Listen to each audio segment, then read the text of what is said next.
Arrest made in 1996. Cold case murder. Manatee County Sheriff's Office homicide detectives and the Office of Statewide Prosecution, with the assistance of the Delaware State Police, have charged Stephen L. Ford, 72, for the 1996 cold case murder of Doris A. Correll, a 45-year-old St. Petersburg woman found dead in a ditch along US 41 in Manatee County. Ford's nearly 28-year run from the law ended in Georgetown, Delaware on 8/16/2024. He was arrested on a warrant for second-degree murder with a weapon. On Sunday, December 15, 1996, MCSO deputies responded to 6700 US 41 Nersal, Palmetto, Florida, and observed a body floating face down in a drainage canal. Divers retrieved the body of an unidentified white female, wearing a gold ring on her right index finger. The ME on scene noted the victim had trauma to the right side of her neck and face.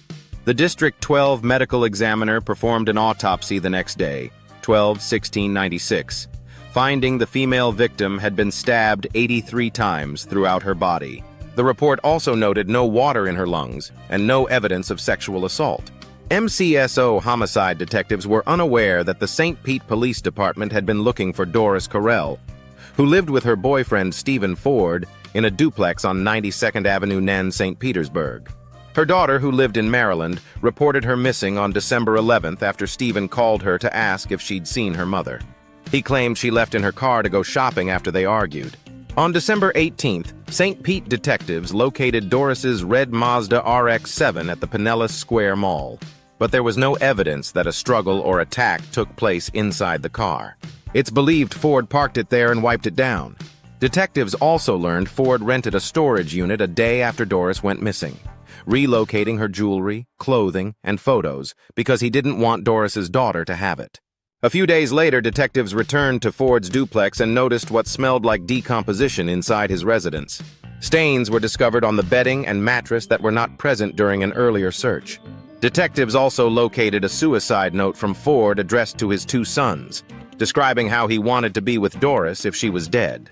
Christmas gifts had also been opened days before Christmas, as if he expected Doris wouldn't be found. Ford continued to deny involvement in her disappearance or death. Detectives asked Ford what should happen to the person that killed Doris. After a significant pause, Ford stated, "An eye for an eye." He also said, "If I killed her, I should get the death penalty." On December 24th, detectives went to Ford's residence to conduct a follow-up interview. When he didn't answer the door, they made entry through an unlocked window and found Ford semi-conscious and foaming from the mouth. He had ingested bleach to commit suicide. On January 5, 1997, St. Pete detectives interviewed Ford's former girlfriend and learned about a letter mailed in October, in which he wrote, "He has no time for you-know-who and hopes she'll leave soon." Ford went on to write, "I hope she gets the message that I don't want her here anymore." She remained unidentified until May 22, 1997, when dental records positively identified the victim as Doris A. Correll. At that time, MCSO detectives and the St. Petersburg Police Department realized they were working on the same case. However, due to a lack of physical evidence and leads in the months to follow, the investigations went cold, and Ford had moved to Delaware. In 2017, a MCSO cold case detective reopened the case and began a thorough process of re-examining files from both Manatee and St. Pete police. Over the next 6 years, new information came to light. Acquaintances of Doris said she feared Stephen Ford, and the troubled couple were having domestic and financial problems. Then in July of this year, DNA swabs obtained from Doris Correll's autopsy were sent off for testing. On August 12, 2024, detectives received notification that no foreign DNA profiles were identified, making it improbable that Doris was sexually assaulted at the time of her murder. They also learned through DNA testing that the mysterious bed stain was Ford's bodily fluids from a suicide attempt. Cold case detectives noted Ford's behavior showed a clear pattern of consciousness of guilt.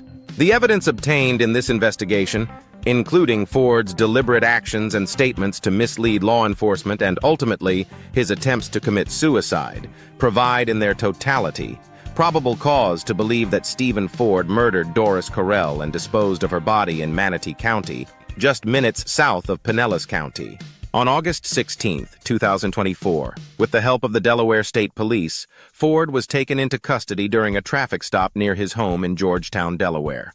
He was extradited and booked into the Manatee County Jail on August 30, 2024.